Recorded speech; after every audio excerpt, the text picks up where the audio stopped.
क्या आप जानते हैं कि प्राचीन भारतीय ग्रंथों में नागों को अक्सर रक्षक और विनाशक दोनों रूपों में दिखाया जाता है?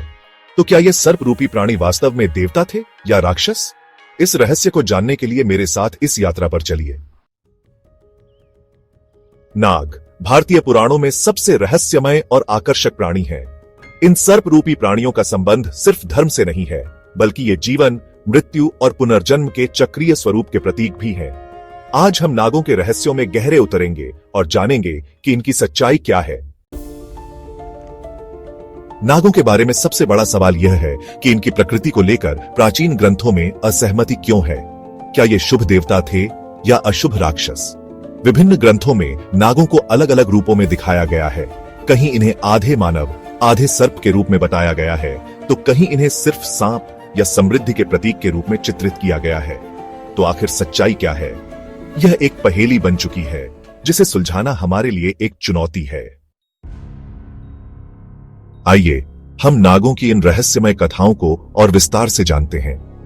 नागों की सबसे दिलचस्प विशेषता उनकी द्वैतता है। वे कभी देवता होते हैं तो कभी राक्षस।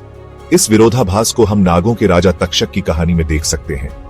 तक्षक, जो कांडव वन में रहते थे, एक शुभ शासक थे, लेकिन उनका विष भी उतना ही खतरनाक था। अब नागों का संबंध देवताओं जैसे विष्णु से भी बहुत खास है। एक कथा के अनुसार विष्णु ने ब्रह्मांड को विनाश से बचाने के लिए नाग रूप धारण किया था। यह दिखाता है कि नागों का देवताओं के साथ संबंध सृष्टि और विनाश के चक्रीय स्वरूप से जुड़ा हुआ है। और क्या आपने कभी सोचा है कि नागों का चित्रण प्राचीन भारतीय कला में इतना भव्य क्यों होता था? रत्नों और आभूषणों से सजे नाग भूमि की उर्वरता और प्रकृति के चक्रों का प्रतीक माने जाते थे। लेकिन क्या ये सब केवल प्रतीक हैं या नागों की शक्ति में कुछ और भी है? ठीक से पता करने के लिए एक और दिलचस्प कहानी है। समुद्र मंथन की महाकाव्य कथा में नागों की भूमिका को समझें। देवता और राक्षस मिलकर समुद्र मंथन करते हैं और नागों के राजा वासुकी को रस्सी के रूप में इस्तेमाल करते हैं। यह घटना सिर्फ नागों के महत्व को नहीं दर्शाती, बल्कि उनके रूपांतरण की शक्ति को भी उजागर करती है। समुद्र मंथन एक शक्तिशाली रूपक है जो सृष्टि और विनाश के चक्रीय प्रक्रिया को दिखाता है, और नाग इसमें एक केंद्रीय भूमिका निभाते हैं। क्या यह दिखाता है कि हर स्थिति में, चाहे कितना भी अराजक क्यों ना हो, हमेशा नवीनीकरण और विकास की संभावना होती है। अब सोचिए, क्या आप जानते हैं कि नागों का संबंध बुद्ध से भी है? बौद्ध पुराणों के अनुसार नागों के राजा मुथिलिंदा ने बुद्ध को एक तूफान से बचाया था। इससे पता चलता है कि नाग न केवल भौतिक शक्ति के प्रतीक हैं, बल्कि ये ज्ञान और अमरता से भी जुड़े हुए हैं।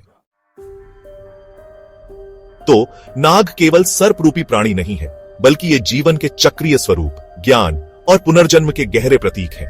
उनके रहस्यों को जानने से हमें हमारी सांस्कृतिक धरोहर और मानसिकता का एक नया दृष्टिकोण मिलता है। नागों का महत्व केवल पुराणों में नहीं, बल्कि हमारे जीवन के कई पहलुओं में गहराई से निहित है। क्या आपके पास नागों से संबंधित कोई विचार या नई जानकारी है? तो नीचे कमेंट करके हमारे साथ शेयर करें। और यदि आपको यह वीडियो अच्छा लगा हो तो मेरे अन्य वीडियो जरूर देखें, जहां हम और भी दिलचस्प पुराणों और मिथकों को उजागर करते हैं। Like and subscribe.